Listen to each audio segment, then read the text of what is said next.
My dad left 20 years ago. Today, I found out the truth about why. For most of my life, I believed my dad abandoned us. He walked out when I was just a kid, leaving my mom to pick up the pieces. No calls, no letters, just gone. I resented him, hated him. But 2 decades later, a single phone call shattered everything I thought I knew. The truth about my dad's disappearance was something I never saw coming. Before we jump into today's video, I need your help. We've noticed the channel is losing some traction, and subscribing is one of the best ways you can support us. It's quick, free, and it helps us keep bringing you awesome content. Your support means the world. Let's keep this channel growing together. Thanks so much. Now let's start the video. I was 8 years old when my dad disappeared. One day he was there, making me pancakes in the morning, teasing me about my messy hair, and the next, he was gone.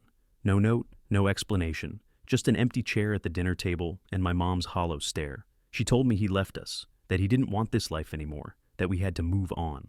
I remember crying myself to sleep, waiting for him to come back, but days turned into weeks, weeks into months, and eventually I stopped waiting. My mom did everything she could to keep us afloat. She worked double shifts, barely slept, and somehow still managed to be there for me, but she never talked about him. Any mention of my dad was met with a cold, hard silence. And eventually, I learned not to ask. The years passed, and my feelings shifted from sadness to anger. How could he do this to us? To me? I convinced myself that he was a selfish coward, that we were better off without him. I built my life around that belief, certain that if he ever showed his face again, I'd have nothing but hate for him. And then, out of nowhere, 20 years later, my phone rang. It was a number I didn't recognize, but something told me to answer. The voice on the other end made my blood run cold. "I'm looking for a relative of James Carter," the man said, his tone professional, detached. My dad's name. The name I hadn't heard spoken out loud in years. I gripped my phone tighter. "Who is this?" I demanded, my heart pounding. The man hesitated. "I work at St. Mary's Hospital. Your father has been admitted. He asked for you." My world tilted. My father? After all these years? I wanted to hang up, to pretend I never got the call. But something in the pit of my stomach told me I needed to go. And so, against all logic, I found myself driving to a hospital, my hands gripping the wheel so tightly my knuckles turned white. I wasn't sure what I was expecting, but I knew one thing for sure. Whatever explanation he had, it wouldn't be enough. It would never be enough. The hospital smelled like antiseptic and stale air, a combination that made my stomach turn as I walked down the cold, white hallway. My mind was a battlefield, one side screaming at me to turn around, to leave him behind like he left us. The other desperate for answers. Why now? Why after 20 years of silence? I reached the nurse's station and gave my name. The woman behind the desk glanced at her screen, then at me, her expression unreadable. "Room 307, she said softly, as if she knew this wasn't just a normal visit. I swallowed hard and forced my feet to move. When I stepped into the room, I barely recognized the man lying in the hospital bed. His hair was gray, his face sunken, his skin pale against the white sheets. He looked small, weak, nothing like the towering figure I remembered from my childhood. His eyes flickered open, and when they landed on me, a flicker of something passed through them. Guilt, relief, regret. "You came," he rasped, his voice hoarse. I stood frozen, my arms crossed, every muscle in my body tense. "Why am I here?" I asked, my voice colder than I intended. He coughed, wincing in pain. "I needed to see you before it's too late." A bitter laugh escaped my lips. "Oh, now it's too late?" My heart pounded as years of buried anger bubbled to the surface. Where was that urgency when I was a kid, when Mom was working herself to death to keep us alive? He sighed, closing his eyes for a moment, as if bracing himself. "I didn't want to leave," he said finally. "I had to." His words made my blood boil. "Had to?" I repeated, stepping closer. "No one has to abandon their family. You made a choice." He struggled to sit up, his face etched with pain. "I was protecting you," he whispered. "You and your mother." I blinked, thrown off by his words. Protecting us? That wasn't what I expected to hear. My whole life, I thought he left because he didn't want us anymore. But now, looking at the broken man before me, I wasn't so sure. "What are you talking about?" I demanded, my voice softer now, laced with confusion. He exhaled shakily. "There's something you don't know. Something I never told you." I felt my heart rate pick up. For 20 years, I thought I knew the truth. But now, standing here, I realized I might not know anything at all. The room felt smaller, the walls closing in as my father's words hung in the air. I had spent my entire life believing he was a selfish coward who walked out on us. And now he was sitting here, looking half dead, claiming he had left to protect us. "Start talking," I said, my voice barely above a whisper, but firm enough to let him know I wasn't in the mood for more cryptic nonsense. He sighed, his frail chest rising and falling with effort. "I was in trouble," he admitted. "Not the kind of trouble you think. It wasn't about another woman, or gambling, or drinking. It was bigger than that." I scoffed. "Oh, so you're a hero now? What, were you some kind of secret agent?" The sarcasm was thick, but my heart was hammering in my chest. A tiny part of me feared that whatever he was about to say might actually make sense. He gave me a weak smile. "Not a secret agent," he muttered, "but I was involved with something dangerous. Something that could have gotten you and your mother killed." My stomach twisted. He wasn't joking. His eyes were too serious, too haunted. I sat down in the chair beside his bed, crossing my arms. "Explain." He swallowed, his throat dry, and took a slow breath before speaking. "I was working for people I shouldn't have been," he said. "People who don't let you walk away, but I had to, because I found out something I wasn't supposed to know." My skin prickled. This sounded like something out of a movie, but the pain in his voice was real. "I was helping move things," he continued, his voice weaker now. "At first, I didn't ask questions. But then, one day, I saw something I shouldn't have, and I knew, if I didn't get out, I'd be dead. But worse, they'd come after you." A chill ran down my spine. I wanted to call him a liar, to tell him he was making this up to justify leaving us. But the way his hands trembled, the way his voice cracked, it felt too real. "So, you just disappeared?" I asked, my voice tight. "You didn't think we deserved to know, that we at least deserved a chance to say goodbye?" His expression darkened. "I didn't have time. The second I ran, they started looking for me. If they knew I had a family, they would have used you as leverage." My breath hitched. "Who are they?" I whispered. His gaze locked onto mine, and for the first time in my life, I saw something I never expected in my father's eyes. Fear. "The kind of people who don't forgive," he murmured. "The kind of people who never stop looking." A shiver ran down my spine. My entire life, I had thought my father abandoned us out of selfishness. But what if the truth was much, much worse? My mind was spinning, trying to process everything he had just told me. It sounded impossible, like something out of a bad thriller novel, yet the weight of his words made my stomach turn. "So you're saying," I began, my voice shaking despite my best effort to sound in control, "that you disappeared to protect us? That you let us think you were a deadbeat father so we wouldn't become targets?" He nodded, his face etched with something that looked like regret. "I know it doesn't make it right," he said, his voice hoarse. "I know what I did cost you and your mother everything, but I swear, if I could have found another way, I would have taken it." I sat back, running my hands through my hair, my heart pounding so loudly I could barely think. "What exactly did you see?" I asked, because as much as I hated to admit it, I was starting to believe him. He exhaled slowly, his frail hands gripping the blanket like it was the only thing keeping him tethered to reality. "Let's just say, I realized I wasn't just moving shipments. I was part of something a lot darker, something I wanted no part in." His words sent a chill through me.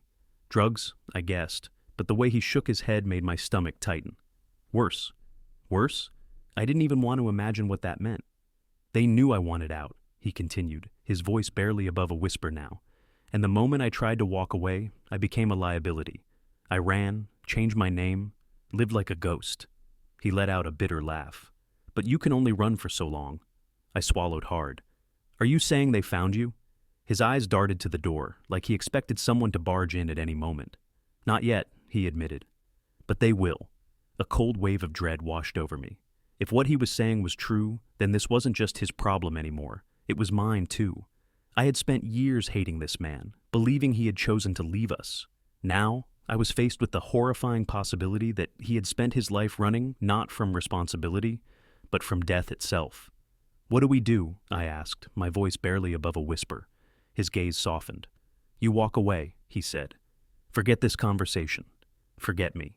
Go home to your wife and kids and pretend I was never here." But how could I? How could I just walk away now, knowing that the man I had resented for so long might have been carrying this burden alone all these years? My father was dying, and yet, somehow, the most terrifying part wasn't losing him. It was realizing that whatever he had been running from might now be coming for me. I should have listened to him. I should have stood up, walked out of that hospital room, and let him fade back into the past where he belonged. But something inside me just wouldn't let go. Maybe it was the guilt, the years of unanswered questions, or the fact that, for the first time in my life, I was finally seeing the man behind the mystery. "I can't just forget," I said, my voice firm. His expression darkened. "You don't understand, son. This isn't a choice. This is survival." I shook my head. Number survival would have been telling Mom the truth. Survival would have been making sure we were prepared instead of leaving us in the dark all these years. My hands clenched into fists. "Do you have any idea what that did to us?" His face twisted with pain, but I wasn't finished. "I spent my whole life hating you, wondering why I wasn't good enough for you to stick around. And now you're telling me it was never about us? That it was because of some secret past you ran from?" He looked down at his trembling hands, his silence more painful than any words he could have said. "I thought staying away was protecting you," he muttered. "I thought if I cut ties completely, they'd never look your way." He let out a bitter chuckle. "I guess I was wrong." A chill ran down my spine. "What do you mean?" He hesitated, then finally met my gaze. "They know about you." The air in the room suddenly felt suffocating. My stomach twisted, my pulse quickening. "What do you mean they know about me?" His hands gripped the blanket tighter, his eyes darting around the room as if he expected someone to burst in at any moment. "I kept tabs on you. I shouldn't have, but I did. I had to know you were okay." His voice cracked. Somewhere along the way, they must have figured it out. I felt like the floor had just been ripped out from under me. All this time, I thought I was just some ordinary guy with a regular life, a regular family. But now, I was realizing that I had been living under an illusion. "So, what happens now?" I asked, my throat dry. He exhaled shakily. "Now? Now, you get your family and leave town. You disappear, just like I did." I stared at him, disbelief coursing through me. "You expect me to just uproot my entire life, my wife, my kids, because of something you did decades ago?" His eyes filled with something I hadn't seen before, desperation. "If you don't, they'll come for you, and they won't stop." My chest tightened. I wanted to believe he was being paranoid, that this was just the ramblings of a dying man trying to make amends. But deep down, I knew the fear in his eyes was real. "How much time do I have?" I asked, my voice barely above a whisper. His expression was grim. "Not much." The walls felt like they were closing in. My entire world was unraveling before me, and there was nothing I could do to stop it. I had spent my life searching for answers, but now that I had them, I wasn't sure I wanted to know the truth after all. The weight of his words pressed down on me like a boulder. I was supposed to just pick up and leave, uproot my entire life, my family, and disappear into the night like some fugitive. It didn't feel real. It felt like some bad movie plot, except I was living it, and the stakes weren't just hypothetical. They were my wife, my kids, my entire world. "No," I said finally, shaking my head. "I can't do that." My father's face tightened, the lines of age and regret deepening. "You don't understand, son. You don't have a choice." His voice was a rough whisper, filled with urgency. "They'll come for you, and they won't care who gets caught in the crossfire." A cold dread slithered down my spine. "Who are they?" I demanded. "Who exactly are these people you're so afraid of?" For a moment, he just looked at me, his gaze hollow, as if he was staring into a past he had spent a lifetime trying to forget. Then, finally, he spoke. "They called themselves the Syndicate back then. Maybe they go by a different name now. Doesn't matter. What matters is that they never let go of their loose ends." He swallowed hard. And I was a very, very loose end. My pulse pounded in my ears. "You were involved with criminals?" He exhaled through his nose. "Not by choice. Back then I was young, smart, but stupid. Got in with the wrong people, thinking I could outplay them. I thought I could do one job, make some money, and walk away clean. But you don't just walk away from people like them." He let out a humorless chuckle. "I tried. They made sure I paid for it." I stared at him, my mind reeling. My entire life, I had believed my father was just some deadbeat who abandoned us because he didn't care. But the truth was so much worse. He hadn't left us. He had been running. And now, that past was coming back, and it wasn't just after him anymore. It was after me. I ran a hand over my face, my mind racing. "So, what am I supposed to do? Just pack a bag and run?" I looked at him, searching his face for another answer, for any other way out of this. "You think they're watching me right now?" He hesitated. "I don't know, but if they found out about you, it's only a matter of time." His jaw clenched. I tried to keep you off their radar. I swear I did. But if they think you know something, he cut himself off, his hands curling into fists. They don't take chances. I took a step back, my stomach twisting. This was insane. Absolutely insane. 1 minute, I was just a normal guy visiting his dying father. And the next, I was being told to erase my existence because of something I had nothing to do with. I have a job, I said, shaking my head. A mortgage. My wife, she has a business. My kids go to school. I can't just disappear. His expression darkened. Do you think I wanted to leave you and your mother? His voice cracked with emotion. Do you think I didn't hate myself every single day for it? But I did what I had to do to keep you safe. He took a shaky breath. And now you have to do the same. I turned away, my fists clenched, my heart hammering in my chest. I didn't ask for this. I didn't want this. But if what he was saying was true, then every second I hesitated was a risk. I thought about my wife, my kids, the life we built together.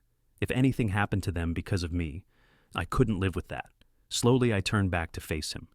If I do this, if I leave, what then? His eyes softened, sadness settling into them.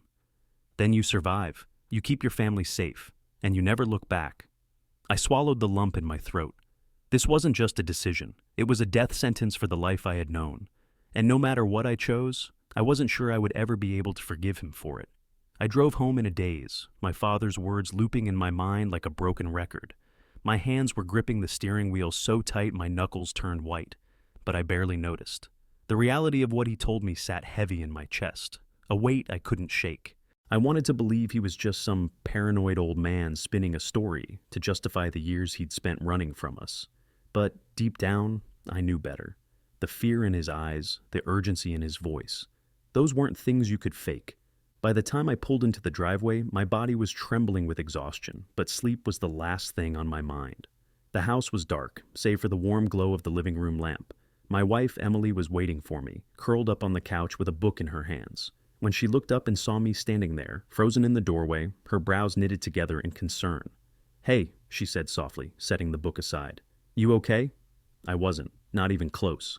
But what was I supposed to tell her? That my father, the man we all thought was long gone, had just resurfaced with a warning that our lives were in danger? That everything we built, everything we had, could vanish overnight? I felt sick. She stood and walked toward me, resting her hands on my arms. "Talk to me," she said, her voice laced with worry. "What happened?" I swallowed hard, forcing myself to keep it together. "It's complicated." That was an understatement if I'd ever heard one. I hesitated, then exhaled sharply. "My dad is dying." Her expression softened with sympathy. "Oh, honey, I'm so sorry." I nodded, my throat tight. That was the easy part. The rest? I didn't even know where to begin. "There's something else," I admitted. "Something bad. He told me we might not be safe." Her eyes flickered with confusion. "What do you mean? From what?" I ran a hand through my hair, pacing the floor. "I don't know how to explain it. He was involved with dangerous people a long time ago, and now, somehow, they know about me, about us." Emily's face paled. "What kind of dangerous people?" I hesitated. "The kind that don't let things go." For a long moment, she just stared at me, trying to piece together what I was saying. Then, slowly, she shook her head. "This doesn't make sense. Why now? If your father has been hiding for so long, why would they come after you all these years later?" I wished I had an answer. "I don't know," I admitted. "But he was serious, Em. He told me we might have to leave, to disappear." The words tasted like acid in my mouth. Saying them out loud made them real. Emily let out a sharp, humorless laugh, but there was no amusement in her eyes, just fear. "Leave? You can't be serious." I exhaled shakily. "I don't want to be. But if there's even a chance he's telling the truth, we have to consider it." She took a step back, wrapping her arms around herself. "This is insane," she whispered.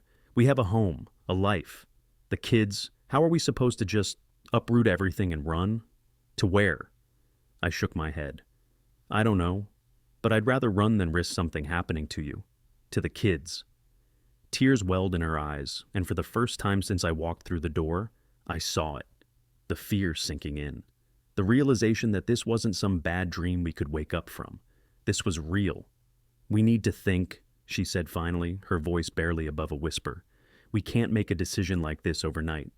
I nodded, even though deep down I knew time wasn't on our side. But what other choice did we have?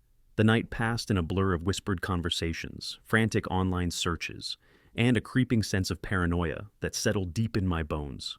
Emily and I sat at the kitchen table, our voices hushed even though the kids were fast asleep upstairs.